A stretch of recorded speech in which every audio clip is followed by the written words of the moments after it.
Okay, Yoma Perek Vav Mishnah Chet. Last Mishnah in the 6th chapter of Yoma. Amar lo Kohen Gadol. So they said to the Kohen Gadol, Higia Seir LaMizbah. The Seir HaMishtalech reached the Midbar. How do they know? It says the Mishnah Minayin Ayu Yodin Shigia Seir LaMidbar. How do they know that the Seir, that the Seir Lazazel got to the desert? Darkiot Ayu Osip. The Kahati says Darkiot. It could be Dir Kaot or Did Kaot, which means Mikamot Mitzpeh. Lookout points. They would make lookout points. Uminifim besudarim, and they would wave with sudarim, with church kerchiefs or flags. V'yodim she'igia se'el midbar, and that's how they know that the midbar, that the seir got to the midbar, because they would have a flag system going back all the way. Amar Rabbi Yehuda says no. V'alo siman gadol alehem. Yerushalayim, it's very easy. Yerushalayim v'ad Beit Chidudo, from Yerushalayim until Beit Chidudo. Beit Chidudo was a makom.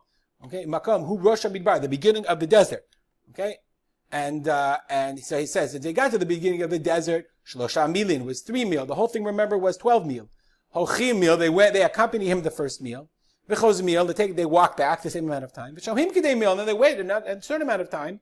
The amount of time it would take to get to 3 meal.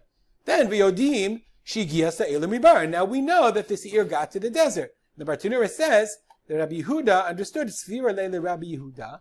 He said the mitzvah is to get it to the midbar. Of course, he's going to throw it over the cliff, but the mitzvah is already fulfilled by the time he got to the cliff itself. But when he got to the desert, and that's enough.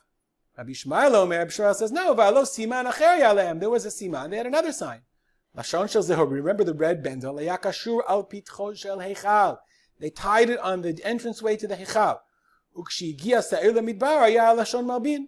And when they got to the midbar, when they threw it over the cliff, the thing on the hechal became white. Shneimar, as it says, Im yuchatechem kashanim kasheleg yalbinu. If your sins are like shanim, are red, like crimson, they will become white like the snow. So now the Kahati points out, based on the Gemara, in Yoma Daf Samir Zayin, the Kahati says, let the rest read the Gemara. Let's look at the Gemara. So the Gemara notes that if we look back at this is the Gemara's Yoma Daf Samir Zayin. The Gemara says, one second. We learned previously that when the world is the siman lashon shel zarit al pitcho shel haichal. When did they put a siman on the petach of the haichal? We learned that the kohen who took the seir lazazel, what he did was he ripped it in half, and he tied half on the seir and half on a rock. So the Gemara wonders about that question. The Gemara says, Tana Rabbanan, Barishona yu koshim lashon shel zarit al petach ha'ulam. Mibachutz. Okay, in the beginning, let me see if I can make this a little bigger. I gotta move myself to make it a little bigger. Here we are. Okay. You gotta work on this computer, get around it. Okay. They tied the Lashon Shel Zahorit, the crimson strip, on the Petach Ulam Mibachutz, outside, on the Ulam. Okay, on the Beit HaMikdash.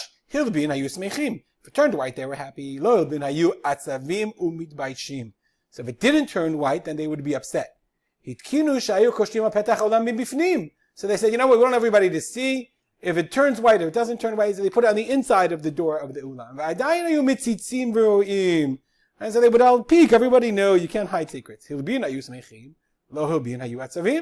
same thing, if it turned white, they were happy. If not, they were very upset. Therefore, and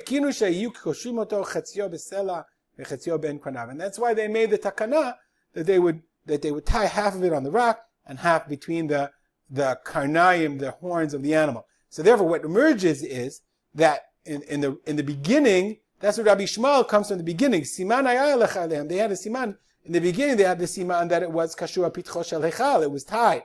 Then they changed it, and that's the end of the Mishnah. That how would they know? Because they made this whole flag and lookout system to know that when the guy had thrown it off the cliff, and he would say, yeah, of course it turned red, or he wouldn't say anything. I guess everybody would go under whatever illusion they had that the sins were mitchaper. Stop here and dedicate the learning to memory of my father, Rav Simcha ben Yitzchak Kalman. Have a good day.